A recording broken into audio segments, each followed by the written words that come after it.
Hi, Sheila. Nice to meet you. It's nice to meet you as well, Elena. Thank you for taking the time to see me today. You're most welcome. Tell us a little bit about you and what you do, what you want to share on our podcast. Okay, well, my name is Sheila Balgobin, and I'm also known as the Dream Decipherer. And I am a holistic therapist, psychotherapist. But my real passion is being able to work with people's dreams. I'm a fifth generation dreamer, as I call them. I mean, women who have been gifted with the ability to use dreams in some way to help other people. My particular take on this gift is to be able to understand the messages or meanings behind dreams. And that's what I teach people, how to work with their dreams and pull out important information for their lives on a personal or professional basis. Wow, amazing, amazing. This is why this universe brought us together. Yeah. Because we also our Mindset to Results podcast aim is to help business owners, entrepreneurs to Mhm. think big and achieve their audacious goal, something that is beyond their experience, something that they can just think that Mhm. it is a fantasy, it is just cannot be real. But we It know, is real. I yeah, mean, you know how many things, I can give you an example. How many things can you think of that were developed because of dreams? Can you think of anything? everything, everything developed Well, I because mean, yes, but I mean, things that we know about. First of all, Google, because the result of a dream. Einstein's E equals MC squared. The double helix of DNA. Sewing machines. All kinds of hit songs like the Yesterday by the Beatles and I Can't Get No Satisfaction by the Rolling Stones. All kinds of things have been developed or created because of dreams. So it's not just dreams are not just the result of, cheap wine or eating cheese at night, but neuroscience is actually proving that dreams in and of themselves have an importance apart from and not just an adjunct to sleep, but they have their own importance. I mean, it seems to be related to memory consolidation, which is the brain carries those out that activity at night. It can also be a way for us to either deal with things that may come in the future or work through things that may have been even traumatic in the past. So dreams are a conduit for us to maintain psychological health, and there's lots of evidence around that. When people don't dream, I'll give you an example. I was a drug and alcohol counselor in London for several years. And when I was working with the clients, as long as they were drinking and taking drugs, they didn't dream. And if you think about it, that makes sense because they're repressing memory. They don't want to remember. Not that drinking and drugs help. They still, those memories still come up, but they at least consciously push them down. But when they stop drinking or taking drugs, what happens is they start dreaming constantly, even while awake. And then that's when we see people in the street and we think they're completely off their heads because they're in the dream state, but they're awake.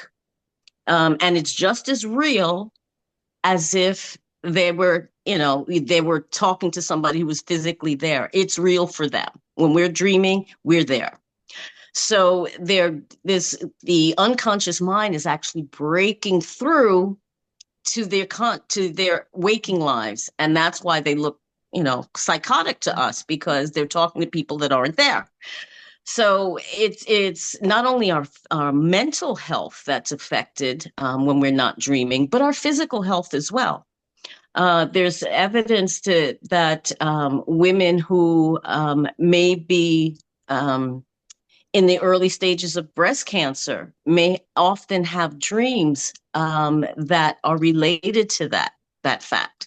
So there's dreams have a number of functions, but its main function is for us to maintain equilibrium, to maintain our health, whether it be on a physical level or a mental level.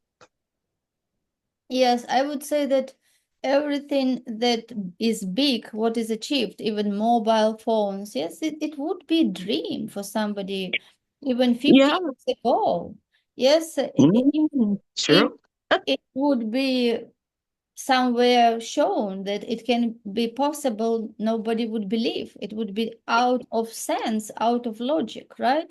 To have. Right. Well, I have to laugh because what it made me think of is that there was this old cartoon from the 40s called Dick Tracy, and he had a little looks like a Fitbit now on his wrist where he could talk to people.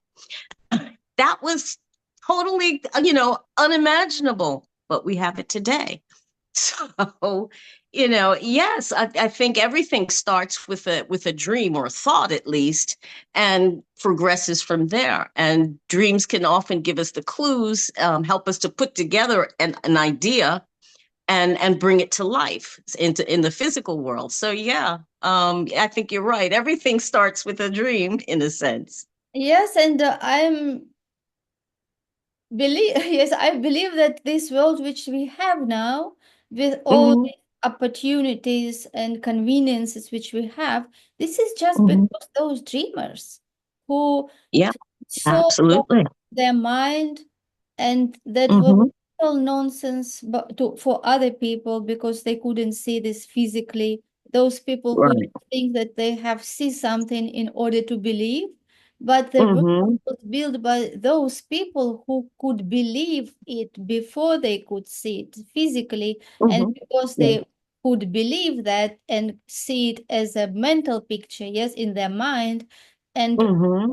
could be focused on that and really trust Right. themselves and knew that it is possible. This is how it became possible for rest of the world. Yeah, absolutely. I think it was Walt Disney who said, "If you can dream it, you can do it." So, and that's true. The only limitations really that stop us really comes from us. Oh, I can't do that. That's impossible. Oh, I don't know how to do that. I mean, so we already kind of short circuit ourselves by stating that we don't think it's possible. We don't believe in it. But if it's something that we believe in, something that we're passionate about, and something that we want to see go through, and come into being, we'll find a way. Our unconscious mind will help us to find the way.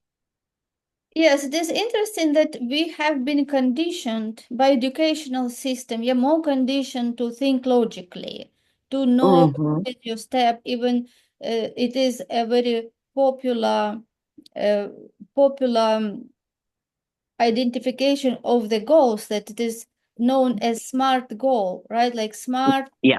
part of that Hmm. is that it is a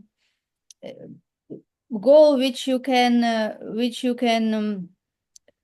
Yeah, quantify and Yes, achieve. yeah, Yeah. I mean it. achievable, measurable goals. So that Hmm. even formula just puts a cap. Yes, because it means that you can put goals, something that you can already measure and achieve. So it already put you Hmm. in the state to use more your logic. Yes, like your this um, conscious mind. Yes, and it Hmm. cuts you from the opportunities what you can think is unachievable for you. And this is Sure. the opposite what is had to be. Yes, because Well, if yeah, you have to almost suspend belief, Elena. I think sometimes, oh, quite often, I think we end up shooting ourselves in the foot because we don't have maybe the inner confidence or belief or whatever it is, but we put a stumbling blocks in our own way so that we kind of defeat ourselves before we even begin sometimes. And so it really is all about our mindset and what we feel is possible. And if we limit ourselves, whether consciously or unconsciously, that, oh no, I can only do this much, then you can't expand anywhere. you're stuck in that little box that you've put yourself in and can't get back out. And I think that's one of the things that with my 6-week course to teach people how to work with their dreams, dream interpretation course, um, I use different tools and techniques to get people out of their heads, their logical heads, and tap into the more intuitive side of themselves. I mean, you really, to bring anything to light, you need both. You need the ideal, and you need the, to roll up your sleeves and do the work. So it's, the logic part has to come in at some point to make it real, to ground it into reality. But it has to start from within. It has to come from a desire, a need or want or something to spark that creativity, perhaps. That's the best way I can describe it. Yeah, exactly. It should come from desire. And as Mhm, we already spoke about the importance of belief, and mhm, many people live from physical, yes, mhm, from lower potential to higher potential. They just allow physical reality to dictate them what they can do, and they allow their mhm, previous experience, which they had in the past, to tell them what is possible for them and what is not. So, mhm. how would you say these people can start believing? How they can change that their Well, perspective? that's a good question. I mean, and it's a question that's difficult to answer because what may work with one person will not work for another. We're all individuals within our own stories and our own histories and our own perspectives of the world. So I find that if a person is already inclined to look at the less physical aspects of life, they're kind of halfway there. But what I do in my course is to, like I said, use tools and techniques and exercises that help people to get out a little bit out of their physical reality and into, a more, I don't say cerebral because that's like an intellectual exercise, but um, to get them to look at the world in a different way.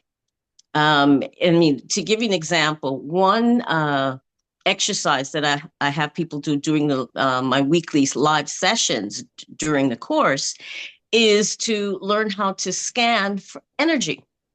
And what I mean by that is that one of the things I do is I use crystals as part of my course to help people to sleep better as well as to be able to dream. And, people say, oh, but I'm not sensitive to these things, but they are. They just don't know it. And so once you kind of get them to suspend belief, at least for a few moments, and try something different, and so that they can see that, yes, they do have this capacity to go beyond the physical into another realm, if you will, it startles them because it's like, really, I can do that? It's like, of course you can. We all have that capability. I mean, a person can walk into a room and our back is turned, but we can feel their energy. So I mean, we are capable of it. I mean, but people don't realize it, or don't use it enough, perhaps. So it's things like that to get people out of their physical space, not by removing them from it, but by enhancing it, by helping them to see a wider field of perception. Yes, and I think that everything starts from understanding who we really are. Yes, that we are not our body. That body Right. is just part of our who we are essence. Yes, Mm-hmm. that we are Yes. in the same time at the three planes. One is Mm-hmm. spiritual, which is our thoughts. Also, we Mm-hmm. have intellectual. Yes, Mm-hmm. that is Yes. our intellect, and Mm-hmm. we have our body that is physical.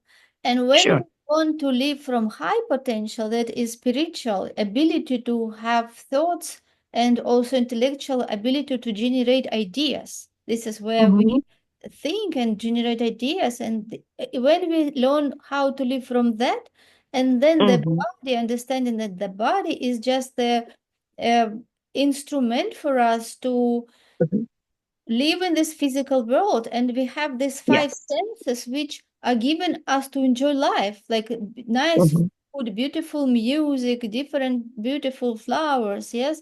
And but it Yeah. is senses which are given for us to plan for the future. We have to Hmm. plan our future and look at life from high senses, which is our spiritual part.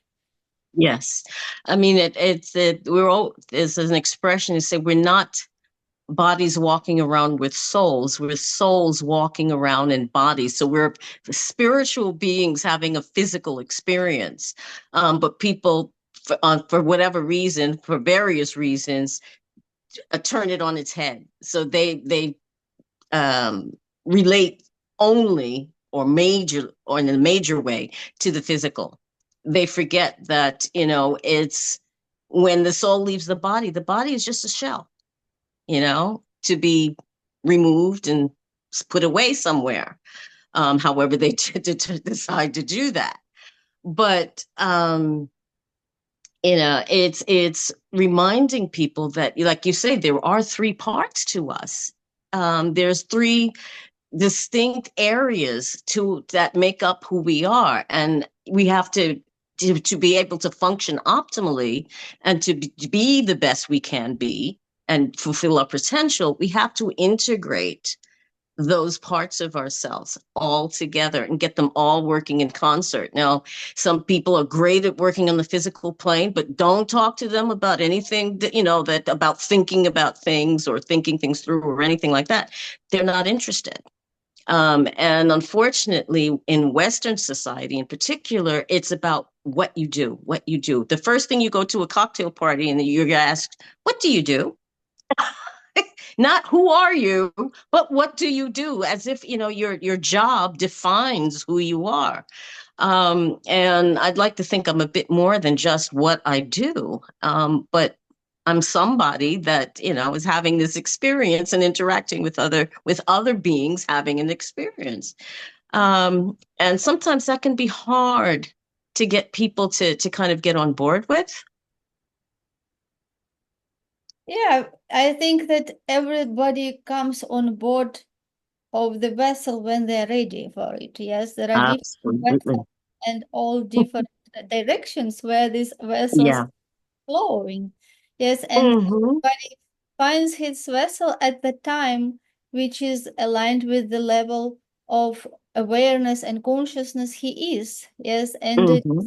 very interesting that we live this life, and everything, everybody has their own experience and journey, and it depends which frequency they operate, and it is Yes. like different parallels, and this is like different realities for different people, because Hmm. they can be in the same situation, but they can have totally different Oh, experience. yeah. Absolutely. I mean, I think about it. I remember it, in a law class that I was taking years ago when I was at university. And the tutor said, you've got five people standing on a street corner watching they see an accident. You will get five different versions of that same accident. So we all filter everything through our own lens. What we see is based on who we are. It really is. I mean, and where we are in our journey, so that all of our experiences and relationships and whatnot have us develop a particular point of view. And that's the lens that we view things from, which, right or wrong, it is what it is. But it's always going to be different. And it can change over time as we gain more experience and more knowledge. Yes, and this is exactly how you said that we have and we see things as we are. And if Hmm. we come back to our initial, how we started this conversation about the dreams, that these Yes. dreams for you are just because you are not yet at that level of frequency. And for somebody Hmm. else who is higher than that, it is not even a dream. He looks at this like something like ordinary. And for you, Hmm. dream. So it is not about the dream itself. It is not about that piece about things. It is about, Hmm. yes, like it means that there is a gap between where you are now and where is your dream. So how to close the Hmm. gap is just to grow. Yes, this is just to grow to that level and become that person. Start thinking, feeling, and acting as you already there. And whatever Hmm. decisions you make, you have to take it from that place and Yes. embody these ideas that you already there, that is possible. And when you Hmm. start doing this is how you will see that you will feel different and you will be inspired and motivated from within to take different actions. This is how Sure. you start grow. I mean, I laugh. It's like the mind is such a powerful thing, and we use, they say, 3% of our mind power, our mental abilities. I would suppose that somebody like an Einstein or Mozart or, or some other genius, a scientist or something, uses maybe 30% of their brain power. Who knows? But they're certainly using more of it than the average person. And it how we program ourselves, as I call it, makes such a difference. I was telling somebody the other day that what we say and what we think really has an impact on not just ourselves but the other people around us. And there was a period of my life where it's just like I wanted more light, energetic light, not physical light, but energetic light in my life. And so I would say, I am the sun. I am the sun. And one day I said it, but I left the house and I got on the elevator to go to work. And there was a little boy got on an elevator with his dad after me. And he looked at me and he looked at his dad and said, Dad, she's all shiny. I thought that made my day because it was just like, yeah, he sees what I was saying. It was a real revelation for me. And children, God bless them, with their innocent hearts, they can see these things. And he saw it. He said, I am the sun and I'm going to shine for whomever comes my way. And he saw it and told his dad about it. But that's, just a little example of how powerful our thoughts can actually be. What you think, you become. So, and the unconscious mind doesn't know the difference between the lie and the truth. So you tell it good things, it will believe it. It takes it as gospel truth. If you tell it bad things about yourself, which can happen, it will believe that too. So it's a blank slate, and whatever we write on it is the truth. So, yes, if you don't believe that dreams mean anything, then they won't mean anything to you. They'll still disturb you, but you're not getting the full benefit from them. But if you believe that, well, or at least suspend belief, say, well, maybe there is something to this, then the door opens for new possibilities to come in. Yes, it is just amazing. The state and energy which we are in, it is it is not just in our body, it goes Mm-hmm. everywhere. And this energy, Mm-hmm. how people meet first. Yes, they meet at the level of energy, which is much bigger than our body. And this is Mm-hmm. how they communicate. Their intuition picks up Mm-hmm. vibrations before even Mm-hmm. start speaking. For example, Absolutely. yes, yes, like for us, Mm-hmm. we connected even on LinkedIn. Yeah, when you wrote me and I wrote you, and already our energy already connected that time, even before we came to this call. Yes, absolutely. I mean, it's there was a song that came out in the 60s called Good Vibrations by the Beach Boys. And that's really what it is. We all, from right down to cellular level, we vibrate. Cells vibrate. They communicate with each other. So even at cellular level, we are vibrating and responding to the other energy sources around us, whether it be our pets, our spouses, our kids, our neighbors, whoever. We're that energy just flows and comes apart and flows and comes apart all the time.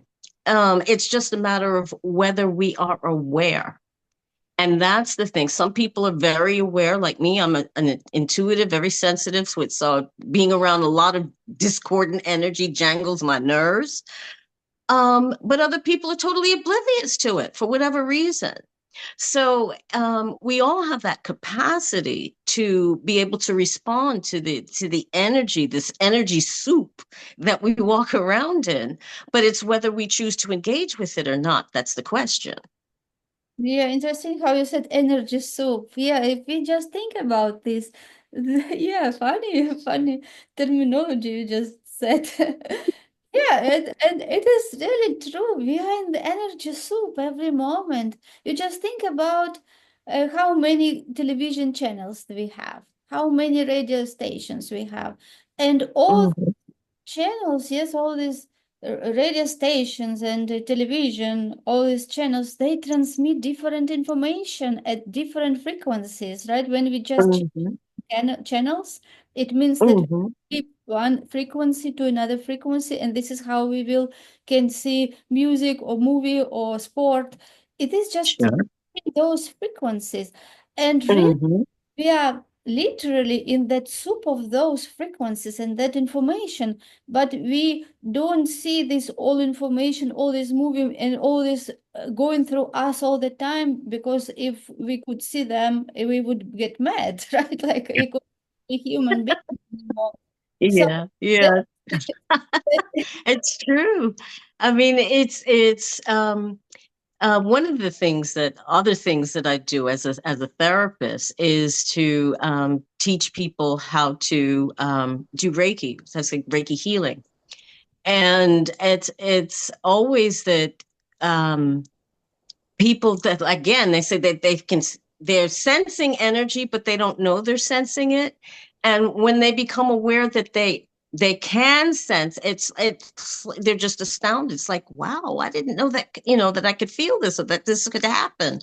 So it's really about suspending belief long enough, or be willing to um to be willing to accept that there is a far greater reality than the one that's just the tables and chairs of our existence, can be a difficult leap for some folks. It really can be.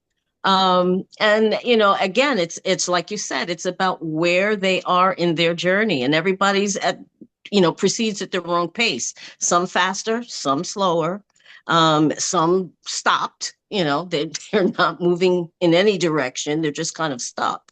So it's about allowing the possibility of things flowing, flowing into them, flowing through them, and tapping into that, because it's a huge, huge, huge pool of energy that could be brought to work for them in a sense.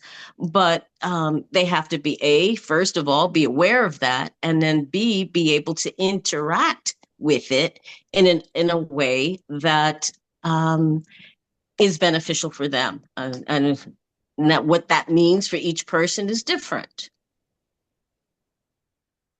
yes, there's so much wisdom. Yeah, I think someone who listened this episode, it is good if they listen for many times because there's so much of this golden nugget in this conversation. Mm. And when we speak about again is like why it is important to dream, because Mm-hmm. by dreaming you flip your frequency, you come from that frequency of your physical reality, let's say channel, where Mm-hmm. you exist now in this channel by your thoughts, these vibrations your body does according to your thoughts, and everything Right. that you have in this life is just at this channel because of you, because who you are, how you vibrate, Mm-hmm. it is your thoughts, your feelings and actions. Yes, and Mm-hmm.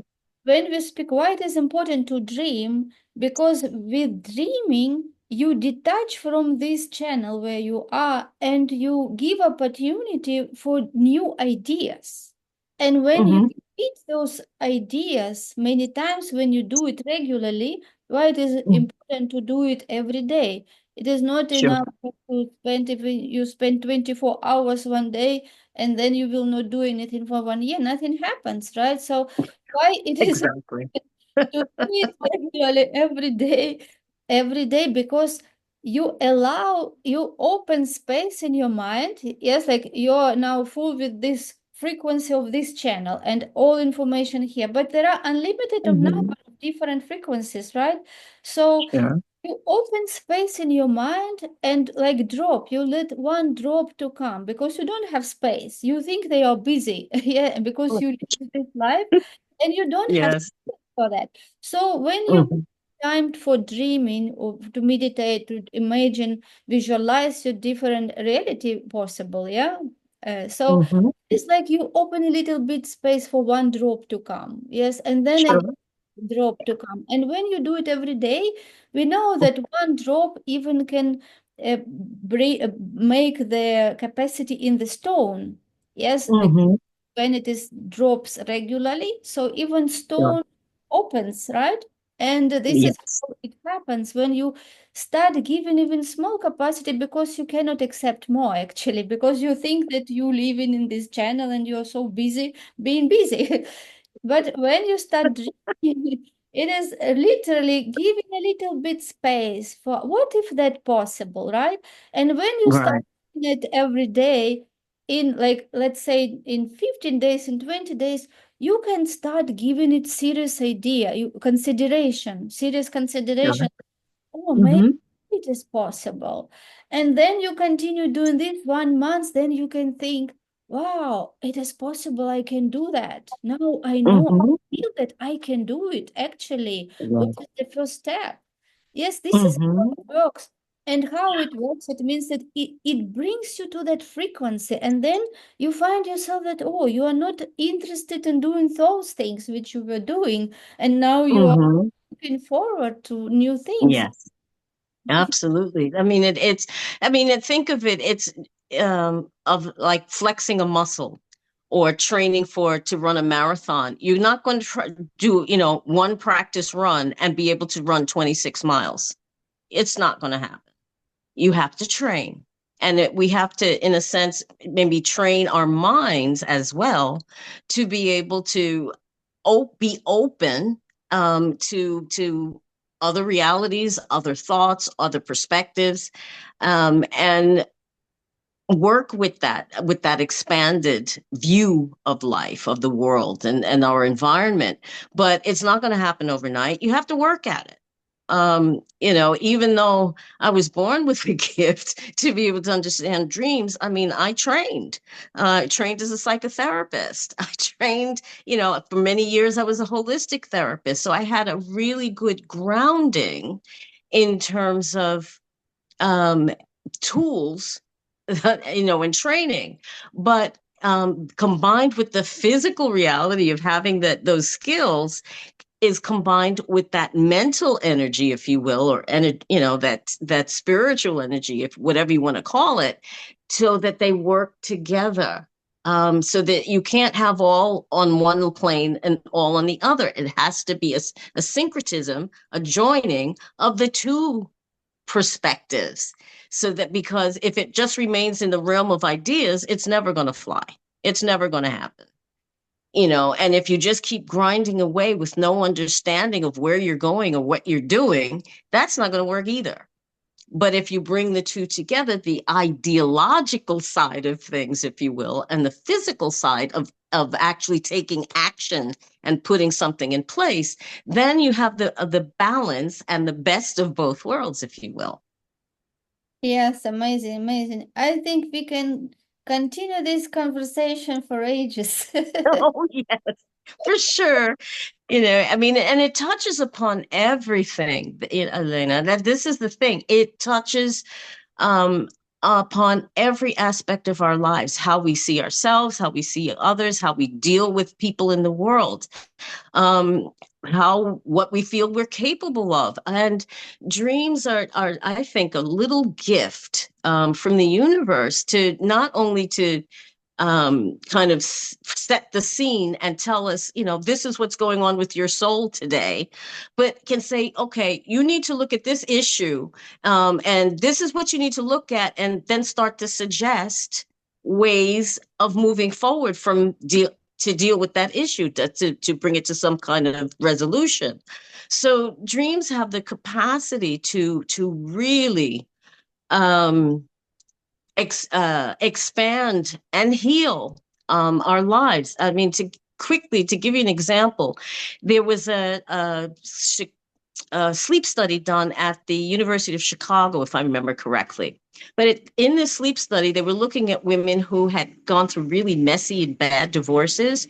So they had two groups of women, three groups. There was a control group, happily married women who weren't looking to separate or divorce. And the other two groups were women who had gone through these bad divorces. One group dreamed, the other group did not. During the sleep study, when the women who dreamed were woken up and asked what they were dreaming about, they were dreaming about their ex or some aspect of the relationship. And what they found was at the end of the sleep study that the women who dreamed actually recovered more thoroughly and more quickly than the women who said they couldn't remember their dreams or didn't dream at all. So, I mean, one of the functions of a dream is to act as an emotional smokestack, to burn off that stress that we, for whatever reason, we weren't able to discharge at the time that the stressful event occurred. So, dreams really have the capacity to lead us from a place where we don't want to be to someplace else where we would prefer to be if we listen. Yeah, so as far as I see, we have two types of dreams. Yes, so there are dreams which people have when they sleep, and also there Mhm. are dreams when they consciously set time and just start in dreaming about something that they really want. Yes, I mean, daydreaming is a form of dreaming while they're awake. There's also a technique that I use with certain and under certain conditions with clients that's called active imagination, which was developed by Carl Jung. And that's basically re-entering a dream, like while you're awake and interacting with the persons or whatever it was in the dream, interacting with that. But it's really a technique to have an inner dialogue with ourselves. I mean, dreams come from us and are about us. So they, even with other people in the dreams, they represent different aspects of ourselves.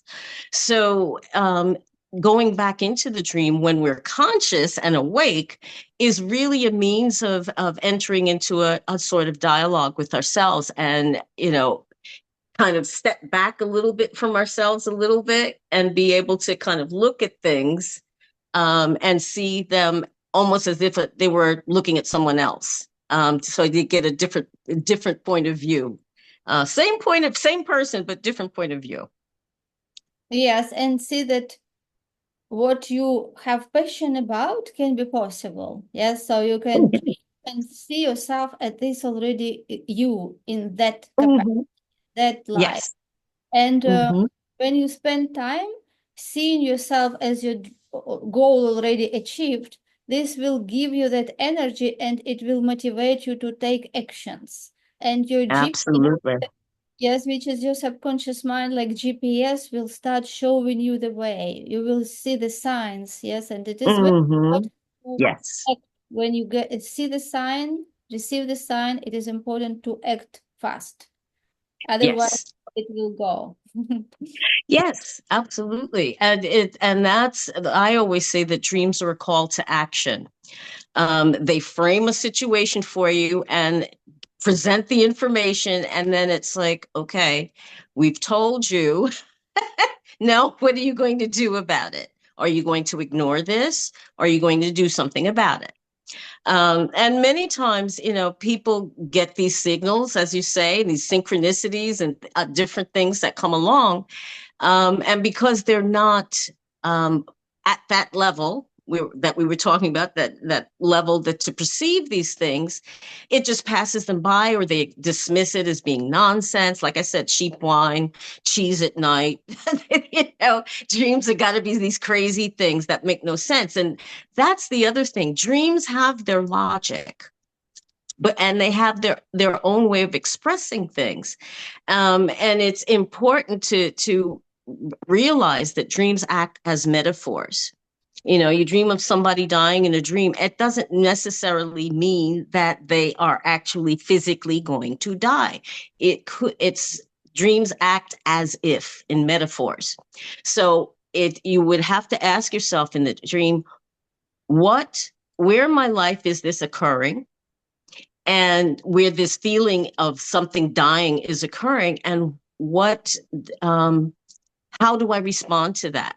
What do I do about that? So it's about learning the language of a person's dream. And everybody's dream language is going to be different. The dream symbols that come up from them for them will be different. I can dream of a black cat and you can dream of a black cat, but what it means for you and what it means for me are two different things. So you have to learn to crack the code of your for the individuals have to learn to crack their own dream code, which is what I help them with, to be able to understand the symbols that come up, especially if they're recurring symbols, to be able to decipher what the message of the dream actually is. Yes, it's really very, very interesting. So I'm looking forward for our new episode, and we can speak about that part of Mhm. dream. Yes, when you see the dreams when you sleep, and how it Mhm. can be interpreted. It's very interesting to know more about that when we meet next time. I'm looking forward to sharing, what I've learned over the years, and what my clients have taught me, because I may know things at one level, but I learned something new with my clients every single day. Definitely. So it's an adventure for me, and a fascinating one. It's my passion to be able to work with people's dreams. Wow, so interesting. So I'm looking forward for our next episode. Me too. I'm really looking forward to it. I think it'll be a great conversation because I've really enjoyed this one so far. Yeah, me too. So see you soon. Okay. Thank you so much.